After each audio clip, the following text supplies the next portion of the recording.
भारतवर्ष में गृह विज्ञान के क्षेत्र में मानव पारिस्थितिक परिवार विज्ञान का विकास के संक्षिप्त इतिहास पर चर्चा की जाएगी।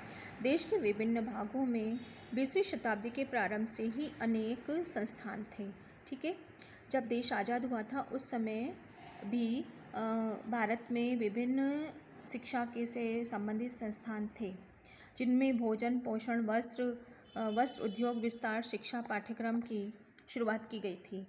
इस अलग अलग विषय में को 1932 में गृह विज्ञान के दायरे में लाया गया, जब दिल्ली में महिला शिक्षा को प्रोत्साहन देने के लिए लेडी इरविन कॉलेज नामक संस्थान की स्थापना की गई।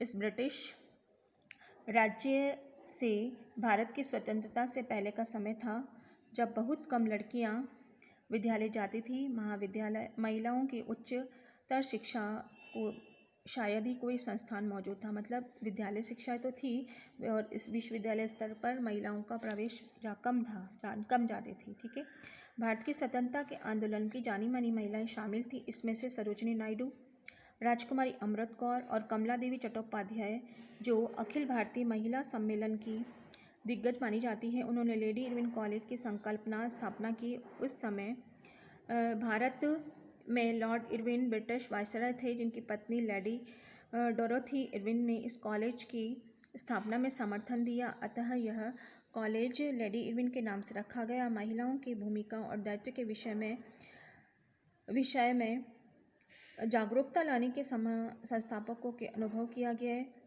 भारत में युवाओं की महिलाओं गृह विज्ञान की शिक्षा दी जानी चाहिए। उन्होंने यह भी लक्ष्य रखा कि घर और समाज दोनों के बराबर महत्व देते हुए पूरा किया जाना चाहिए, ताकि वह सामाजिक और शैक्षणिक असमानताओं को दूर किया जा सके।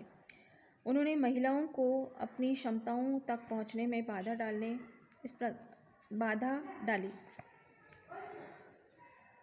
इस प्रकार गृह विज्ञान एक ऐसा विषय नहीं माना जा गया था कि केवल घर के बारे में ही, बल्कि एक आंतरिक विषय क्षेत्र माना गया था, जो बच्चों के उसके अपने जीवन और अन्य व्यक्तियों के और परिवार के जीवन की गुणवत्ता में सक्षम बनाए। जबकि आगे चलकर गृह विज्ञान का लेबल इसे न जाने कितने व्यक्तियों से गृह विज्ञान के विषय में जुड़े व्यक्तियों के मन में प्राथमिक रूप से पाक कौशल, कपड़े धोने, बच्चों को देखभाल से जोड़ दिया, ताकि उच्च स्तर पर शिक्षा स्तर पर पाठ्यचर्या स्तर पर सुधार लाया जा सके। व्यावसायिक मानकों को फिर से स्थापित किया जाए।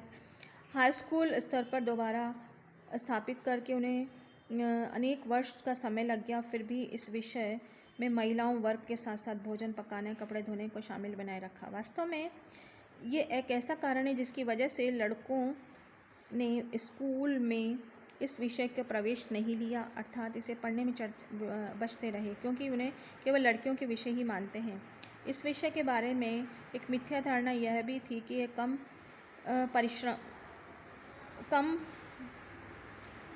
इसमें कम परिश्रम करना पड़ता है, पारिश्रम भी कम मिलता है। ठीक है, वर्तमान पाठ्यचर्या जिसमें इस पाठ्यपुस्तक की तैयारी में मार्गदर्शन दिया गया, इस विषय वस्तु के उद्देश्य से समकालीन है। इसे इस विषय बनाया गया, प्रस्तुत किया गया। आप इसकी चर्चा के चर्चित मुद्दों में से इस विषय को पहचान सकेंगे।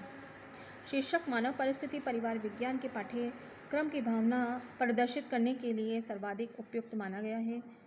जब आप इनके अध्यायों को पढ़ेंगे तो आप ये अनुभव करेंगे कि इस विषय में अनेक विषय शामिल किए गए, जिसमें मानव विकास, भोजन, पोषण, कपड़े, पोशाक, संचार, विस्तार, संसाधन प्रबंधन शामिल है।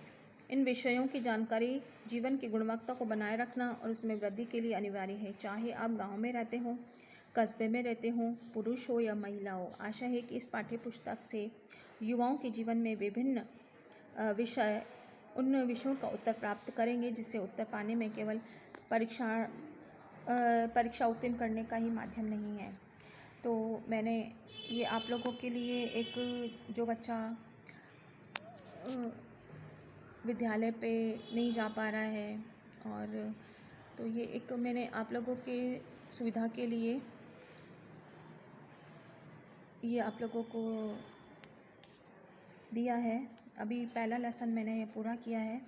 इसी तरह से आपकी अन्य पूरे पाठ्यक्रम में आपका ये पूरा करवाऊंगी। ठीक है, तो आप इसको अच्छे से देखें और समझने की कोशिश करें। कमेंट्स भी कर सकते हैं आप लोग। कि इसमें और क्या सुधार है। ठीक है।